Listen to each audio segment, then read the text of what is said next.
Hey everyone, and welcome to another episode of Stronger with Time. I'm your host, Tony Battaji. In today's episode, I sat down with Dr. Jarrod Meerkin. Dr. Meerkin is an expert in bone densitometry. He and his company have conducted and analyzed more than 1 million bone density and body composition scans. Dr. Meerkin first started using DEXA in 1992 for his master's degree, and then again for his PhD at the Queensland University of Technology.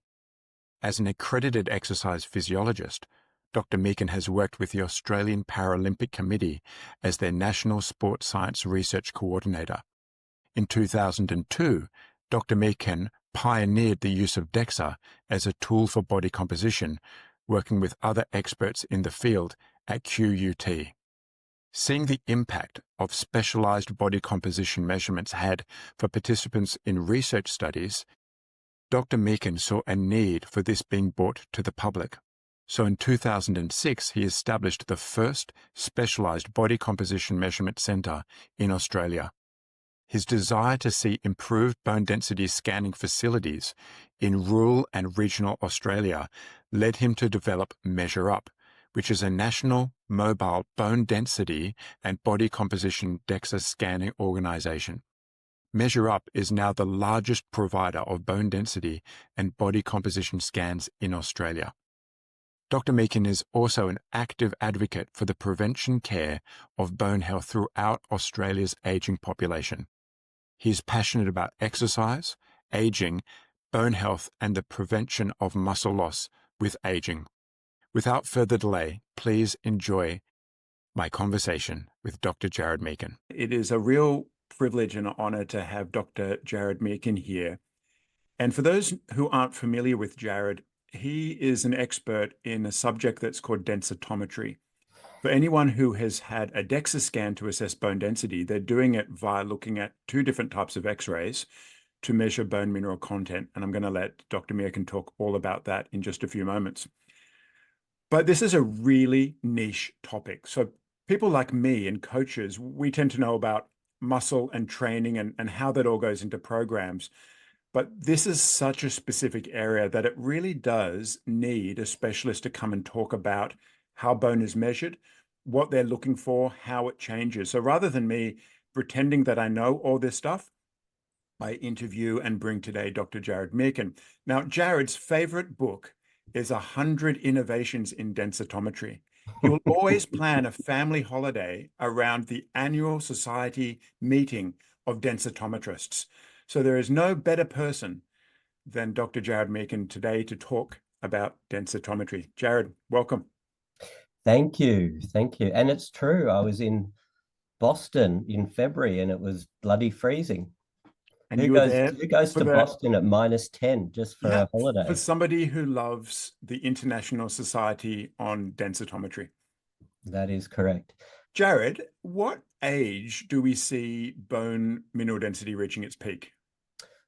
Well, some say 20 to 25 and some say 30, but peak bone mass, I'm going to say, is somewhere around 25 years of age for both males and females, although females tend to reach their peak bone mass a little bit earlier. And most of that accumulation is occurring during adolescence and early adulthood.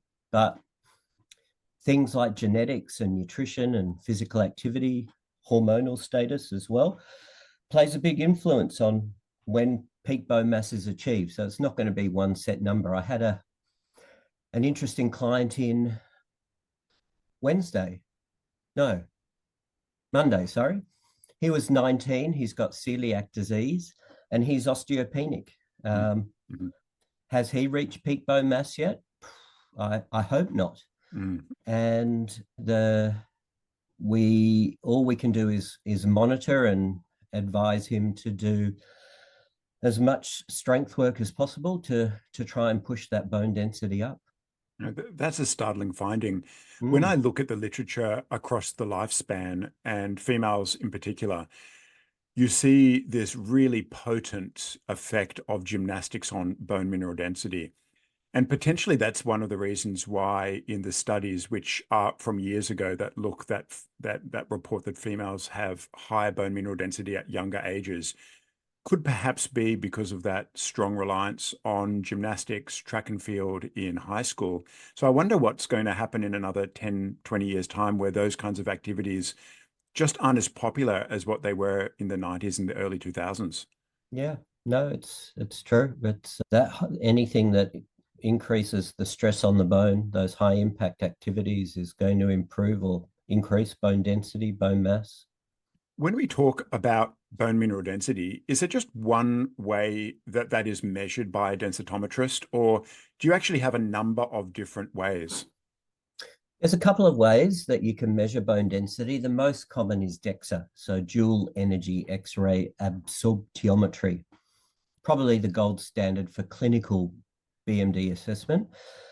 You can also, there's quantitative computed tomography, so less common, higher costs, more radiation. There's ultrasound as well. You probably might be familiar with some of the heel measurements or assessments, considered non-diagnostic, but also there's some more, there's actually some new stuff coming out that's more peripheral. So it's called PQCT, and it's high resolution, usually a bit of a research tool, but there's now a group in Victoria that using PQCT on the forearm to as a what they feel is a better measure of bone density than DEXA, but the jury's still out. So they're trialing that at the moment. And when people have a DEXA scan for bone density, is it telling them the entire skeleton, or is it just taken at the femur, the hip, the spine? Because when we read as coaches falls prevention strategies, they're often looking at stopping a fracture at the wrist or somewhere that you're falling onto. And often in the scans that we will receive from physicians, it will just be lumbar spine reported. So what are you looking at when you're doing a scan? Is it total body or is it regional? No, it's from a diagnostic perspective, it's purely the lumbar spine, and they are vertebrae L1 through to L4. You need a minimum of two vertebrae to get an actual measurement. You can't rely on just one. So you might get some significant vertebral degeneration in L1 or L4 or any of them really, but you've got to at least try and find two that one can utilize. Also, another problem these days is that many people have had back surgery. They may have had a laminectomy, or there might be a metal cage around a couple of the vertebrae. So you can't use anything that's actually been interfered with by a surgeon, really. So, but in order to get a Medicare rebate for those that actually can, then you need two vertebrae in the lumbar spine. And then it's the proximal femur or hip. So you're looking specifically at the femoral neck, but you also get a total hip measurement, which also includes the greater trochanter. And why is it lumbar and hip, and why not wrist, or why not tibia? Why not do the whole skeleton? I'm failing to understand why you could potentially be osteopenic at the wrist, which is a problem for a fracture, but maybe only the lumbar and the hip is being measured. They do use the forearm. We actually have to scan the forearm quite regularly. And when I say regularly, that the bone bus, our company, is doing over 100,000 bone density scans a year. So we are seeing a lot of forearm measurements, and that's because if someone has hyperparathyroidism, then you have to scan the forearm. If you have, as I said, a lumbar spine that can't be used because there's no two vertebrae that can be used, then you need to replace the spine with the forearm. If they've had a hip replacement or bilateral hip replacement, then you need to use a forearm as a secondary measure. The forearm is not the greatest site. It's usually the distal third that's used. it's just very difficult to get a good repeatable measure. And a lot of the radiologists and as you said before, the ISCD and the Australian New Zealand Bone and Mineral Society don't like using the forearm as a measure because it's not as good a predictor as either the hip or the spine. Tibia, there's no, and what I should revert back to is what you said is that these sites are used because they largely contain a large amount of trabecular bone, as opposed to the tibia, which you mentioned, which is a cortical bone site. But some of the ultrasound sites, the QCT groups are using tibia and as a measure as well to predict bone density. That's right. And a study that looks at the shin bone measured in that way of master sprinters versus endurance runners versus controls. And I noticed that they used a different form of bone density reporting. They might be using something called a Bindex. It's been around a while now, but it's very unlikely it'll be picked up by Medicare here in Australia as a valid tool. And I think that's an important point to make, is that there's research grade ways of looking at this, and then there's commercially available or medically available. How many scans have you and your team done in your career, just so that the listeners can get a bit of an understanding? Well, we've been scanning since 2009. So we started with one bone bus. We have 18. We've just purchased our 19th. So yeah, it would easily be over 1 million now. In all of these scans, Jarrod, have you ever seen real outliers or people that stand out who've got high bone mineral density and they're performing a particular type of activity? Gymnasts, runners, weightlifters, who's jumping out at you in that respect? Well, this is the problem. So those bone density scans are done of the over 70s because everyone over 70 gets a free, in inverted commas, bone density scan through Medicare. It's very rarely that you, as I said before, a doctor referred a 19-year-old because he had celiac disease. And that's one GP who's really clued in, which is great. My feeling is that once you hit 50, whether you're male or female, you'd benefit from a bone density scan, whether you're out of pocket at $130 or whatever. Who really knows? I mean, I'm osteopenic as well, and not due to no weight training, but purely just due to genetics. Both parents are osteoporotic. So it's the luck of the draw. Add to that, if I had low testosterone or some other issue, then perhaps it might be even worse than what it is now. Is there a percentage of the population where we know that there is a genetic predisposition to low bone mass? Not really, no. What we do know is that it's 80% genetic and 20% environmental, and that environmental component, as you guys discuss most often in your lectures, is diet, physical activity. I think it's been considered a disease of older populations, but you've just mentioned a 19-year-old male. I've worked with a physique competitor in her early 20s who had a fracture due to osteoporosis in the femur. How commonly are you seeing in your business this being also across age groups?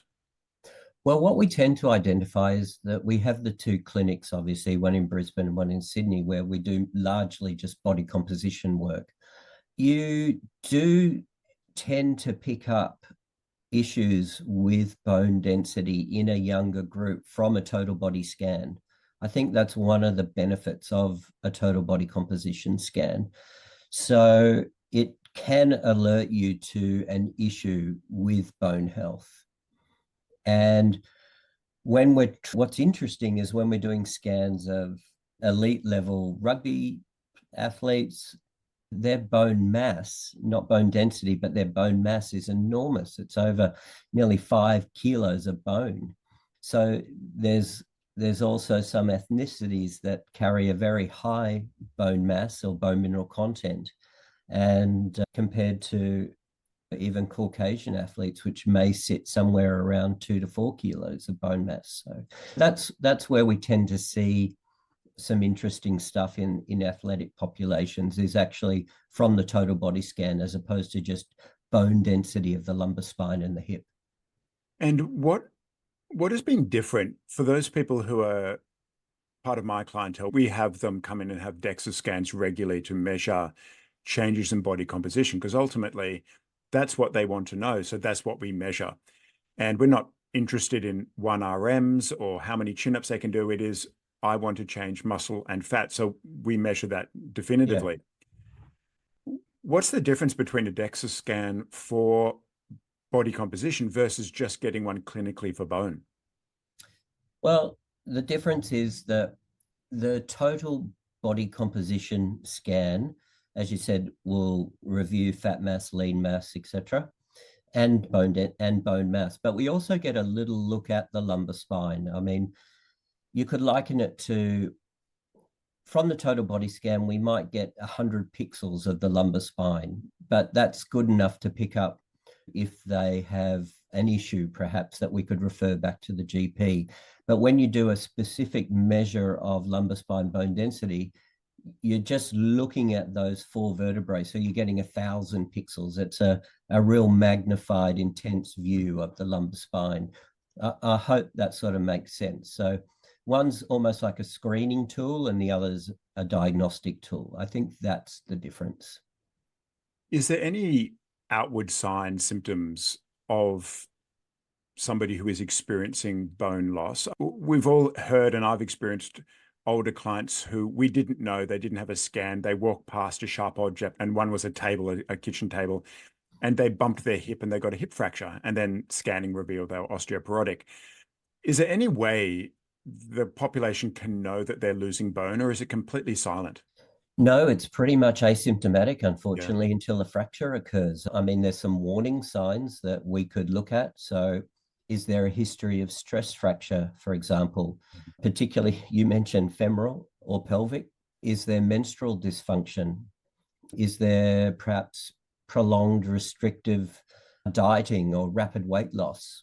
Poor recovery or low energy levels, for example? Your example of the fracture in the femur might be a classic example of that relative energy deficiency in sport, that red S, or female athlete triad, as it's come to sort of replace. Yeah.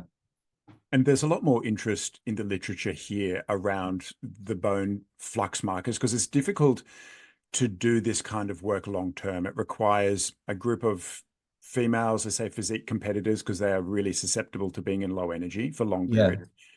But it's very difficult to get that data long term. So what researchers do is that they do short-term markers of bone turnover and reabsorption. And what you can see is a lot of those reabsorption factors get lost in metabolism rather than going back into the bone.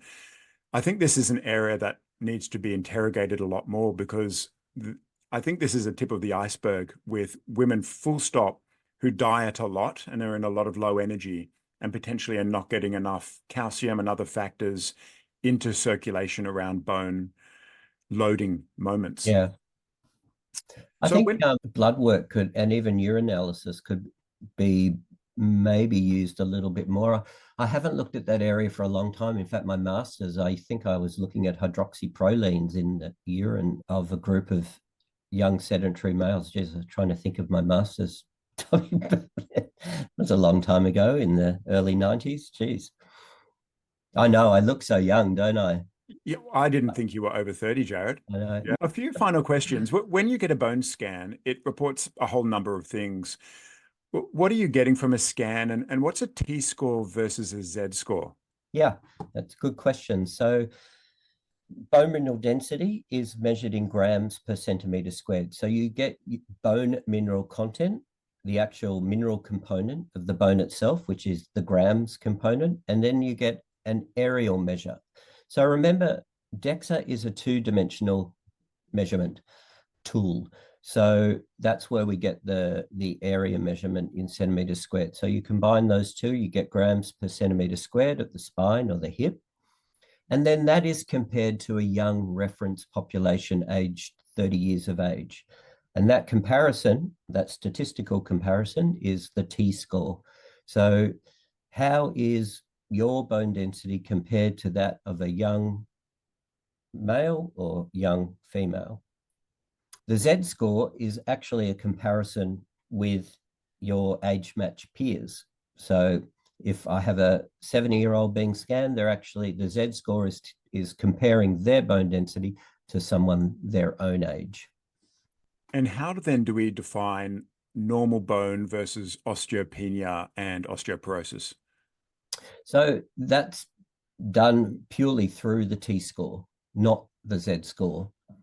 And that was done some time ago, again, through the wizardry of statistics, and the World Health Organization came up with that a normal bone density is a T-score of pretty much positive something or 0 to negative 1.0. Then osteopenia is defined as being a T-score between -1 and -2.5. And osteoporosis is diagnosed as anyone with a T-score below or less than -2.5. And so when do you, as a bone physiologist or a physician, get concerned and think we really need to intervene now? Is it osteopenia? Is it osteoporosis and then you intervene? What are the kind of numbers to which should be ringing an alarm bell? Well, that is a very good question, because what we're finding, and what many people are finding, is that if you're osteoporotic, it's a little bit too late in some respects. Many people fracture when they're osteopenic. And I should have said there is another measurement called TBS, which is known as a trabecular bone score.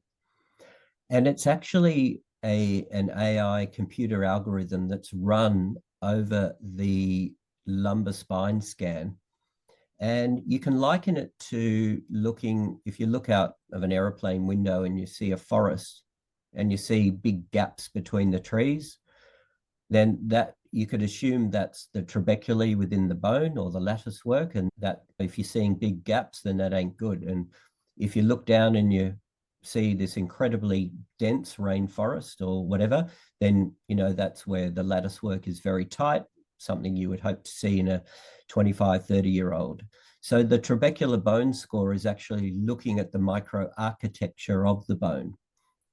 It's not used at all. If it is, it's used very rarely in Australia. It's being used a lot in Europe. It's also rebatable in the US. And yeah, so that's another area where what that group is finding is that you could have osteopenia but have a huge number of gaps in your forest, so to speak, or very poor trabecular lattice work. And that's my understanding of the debate of exercise versus medication, because it depends on what metric you're looking at, whereas density can increase, but that lattice work and therefore the reduction in a fall-related fracture is different between what we're seeing between medication and exercise. What's your understanding of the state of the research on that one? More work needed? Pardon? More research needed? Yeah, I still think the jury's sort of out, because it just, like, let me give you an analogy of, so the bone's made up of millions of remodeling sites, and a remodeling cycle for bone is about 16 weeks, let's say. And so you're not going to see change in bone density in 16 weeks. It's going to, you need the whole body to remodel a number of times before you're actually going to see any measurable change in bone mass. So is 1 year enough? Some people don't think so, but yes, probably 2 years is sufficient. So this is why the studies are so difficult, is because trying to get groups to commit to change or to participate in a trial that is so long term for a very slow growing animal, basically. So it makes it really difficult. In fact, one of the studies was 3 years in duration. And the real take-home message from that was when the arm of exercise was made doable and enjoyable, and it involved dancing in there as one of the exercise modes, the compliance was really high in something that was achievable in the lifestyle, whereas that was more military and regimented. People dropped off. So the real findings of those really long-term studies is what you can stick to that still affects bone. So I think that's a really important aspect, because we often want to know what is the best. But if you're not going to stick to that a year down the track, it takes such a long time to remodel bone. So based on that, how often do you recommend bone scanning, and from what age? I'll give you an example for 3 countries. So in the UK, it's 65 recommended. In the US, it's recommended to start at 65. And in Australia, it's 70. There's a Medicare review about to start. In fact, the stuff is due on the 17th of July. And all the radiology groups, colleges, Healthy Bones, all the rest of it, they're all going to try and push Australia back to start at 65. As I said, I've got a 19-year-old with osteopenia. Should you start at 19? No, I don't think so. Should you start at 30? Probably not. I would say maybe perimenopause, but probably definitely postmenopause. We all, you go and get a heart check when you hit 50, or you go and give a poo sample when you hit 50. But we're all too afraid to fork out a few bucks to get one of the things that allows us to stand upright and actually do everything that we love doing at age 50 or even 55. So that's what my recommendation would be. Well, thank you so much. Where can people find more about you, your research, getting a bone scan? Now, Jarrod's in Australia, so for those people overseas, it's probably a great time to have a holiday to Australia and get a bone scan at the same time. So tell us more about you and your work. So we are in Sydney. We are in the city. We are very happy for anyone to pop in and have a total body scan. If you do need a bone density scan in Australia, unfortunately, you do require a medical referral. I know these days that can be made much simpler with using some of the groups online to grab an imaging referral. So that's always good too. But I think it's always good to have a relationship with a GP and make sure you let them know what you're doing and why, the reasons why. And I think that's an important consideration. We have bone buses all over the country, and we work with over 2,500 medical practices across the country. So we might be somewhere near you if you are in Australia. Fantastic. One last question, and then Jarrod, you have a few minutes just to answer a few questions that have come in. Great. Putting bone density aside for a second, one of the issues with using DEXA to tell us about body composition and muscle mass in particular was the issue with hydration, glycogen status, and the volume of muscle.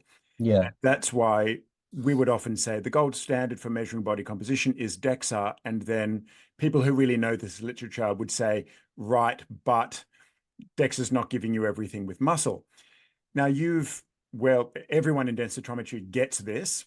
And so you have worked out a solution. Do you want to just briefly tell us what you have done? Because this is rather groundbreaking for anyone who wants to really measure their muscle mass.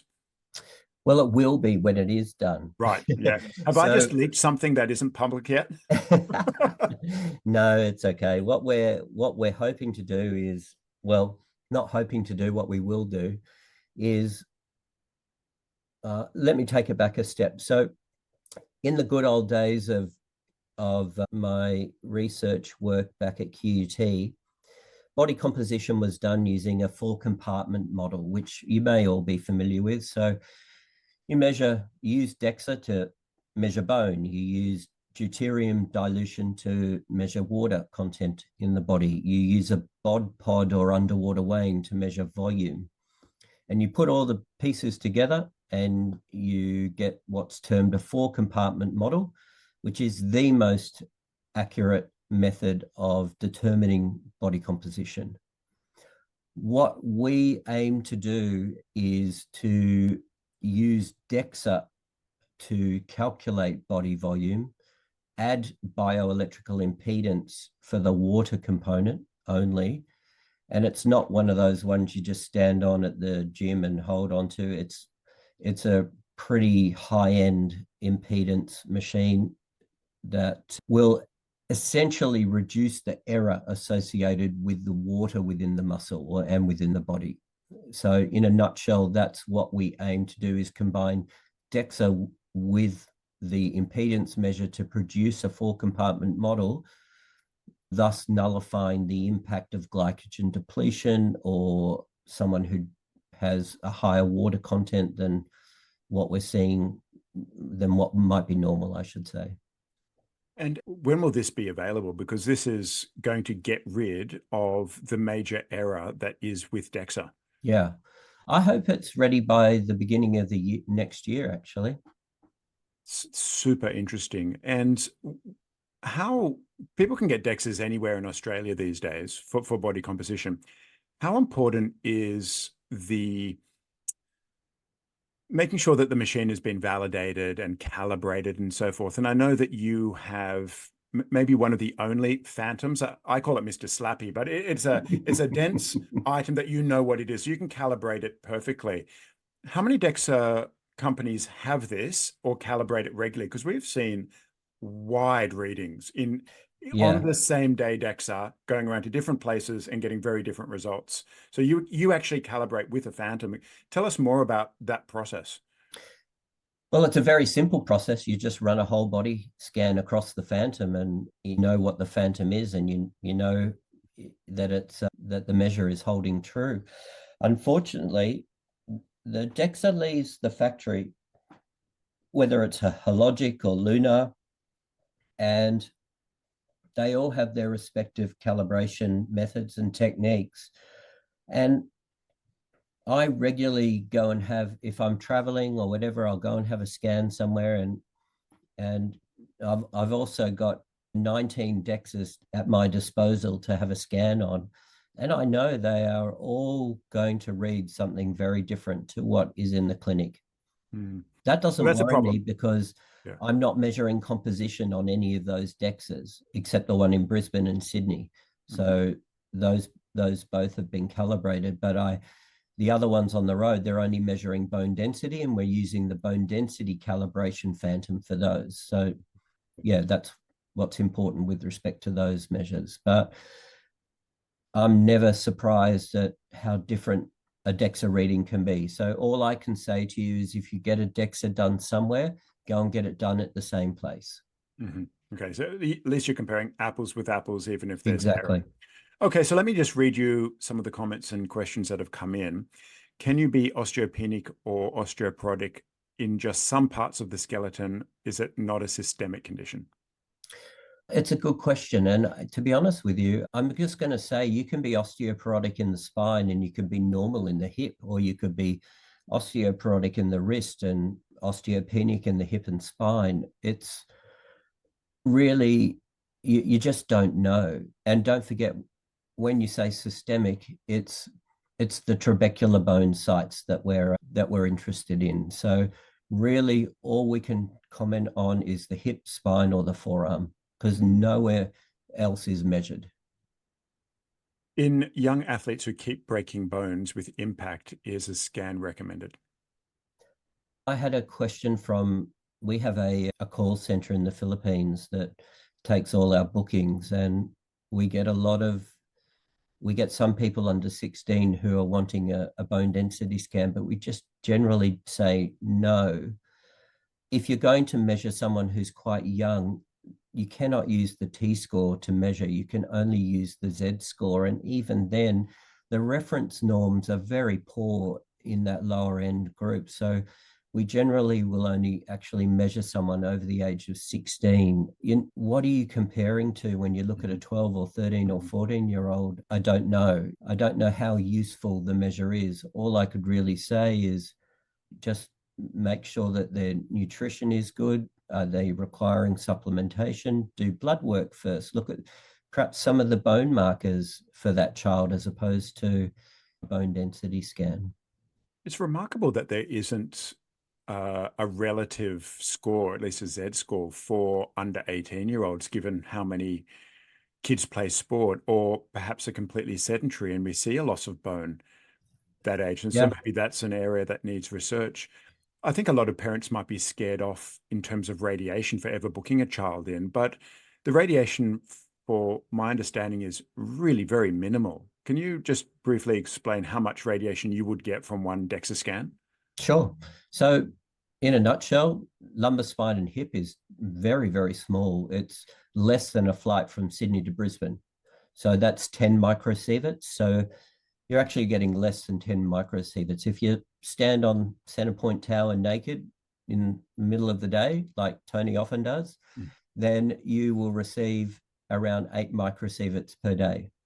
And the radiation from a DEXA is less than that. To put that into a comparison, a chest CT is about 2,000 microsieverts. A chest X-ray is about 60 microsieverts. So very low, very safe. Mm-hmm.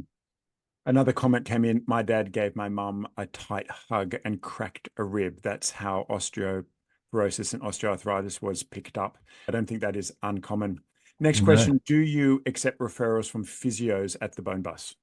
No, by law, you cannot, unfortunately. I wish. Not even chiropractors, actually. And no, in fact, that's not true. A chiropractor can refer for a bone density scan, but only looking at the spine, would you believe? And it's not Medicare rebatable. Okay. Okay.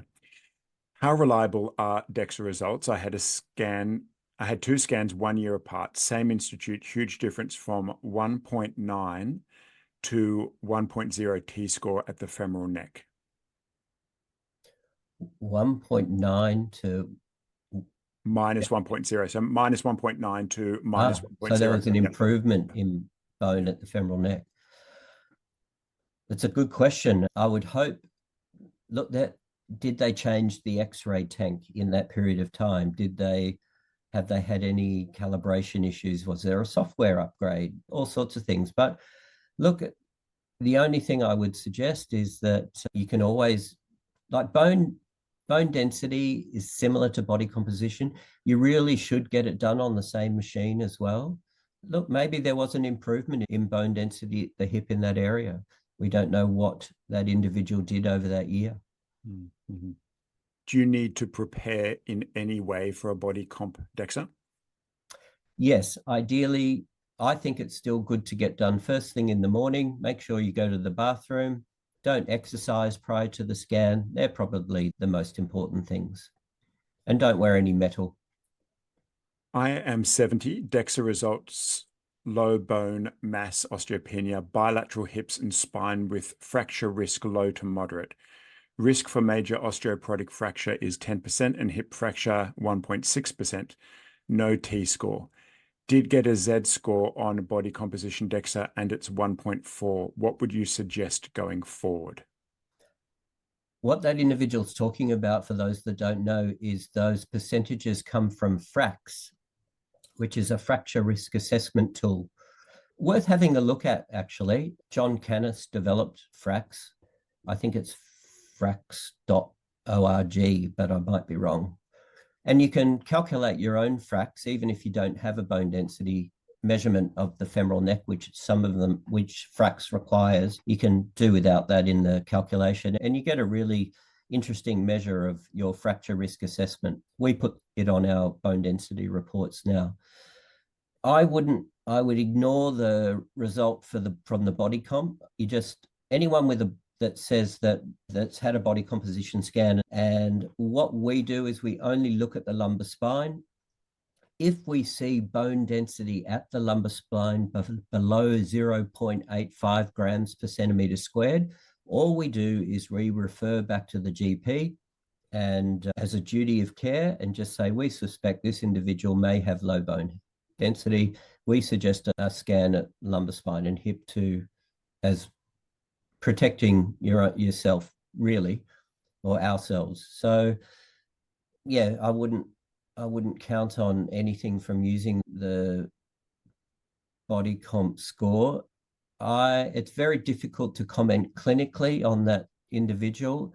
If they're concerned, I would probably just go and get another bone density scan from the same place eventually, if need be.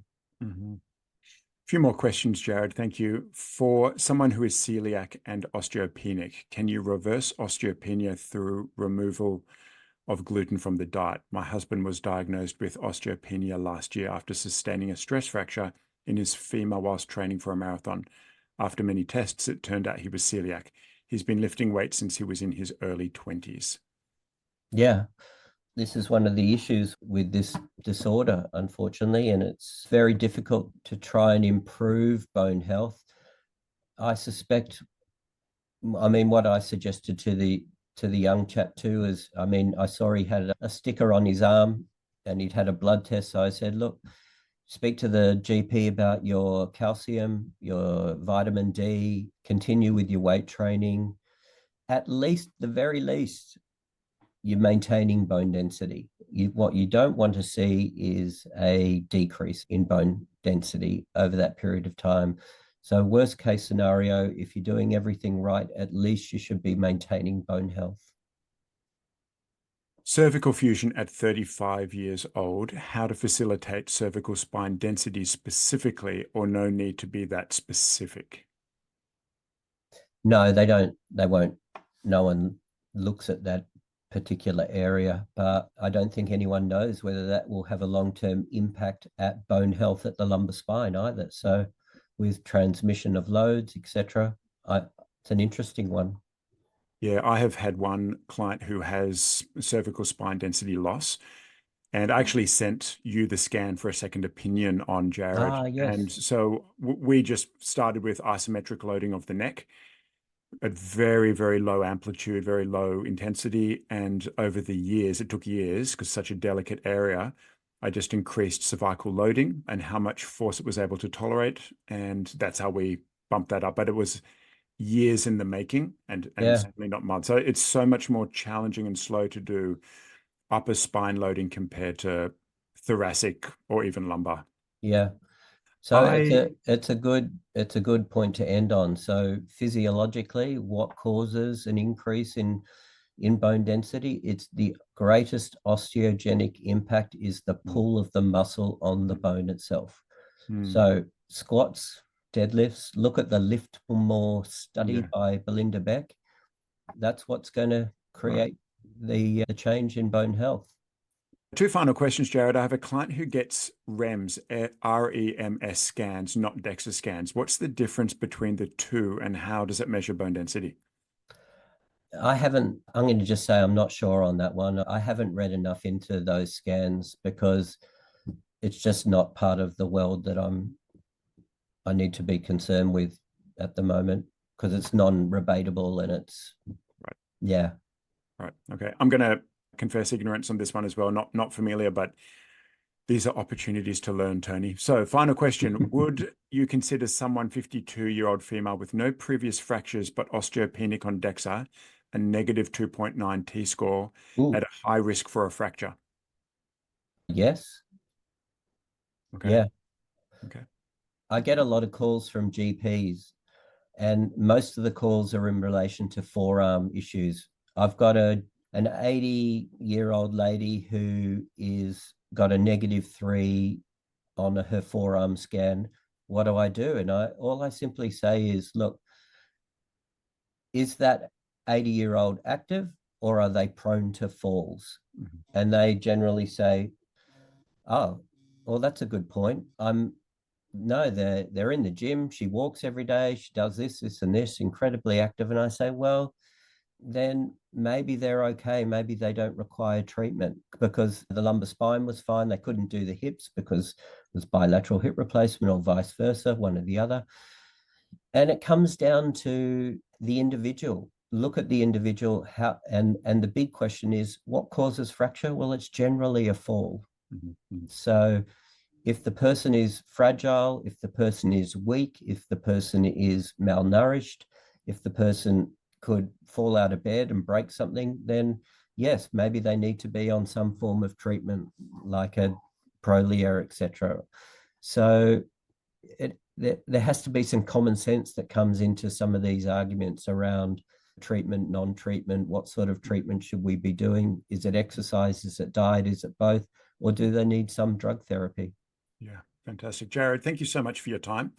I appreciate your time, your expertise, and I look forward to joining you for a dinner and a whiskey soon. Sounds great. Thank you. Thanks so much. Bye-bye. Bye. Thanks for tuning in to the Stronger with Time podcast. If you enjoyed this episode, please consider subscribing or sharing it with someone who could benefit. For more insights and to continue our conversations, you can find me on Instagram. The link is in the show notes. Until then, I'll catch you next week for another episode.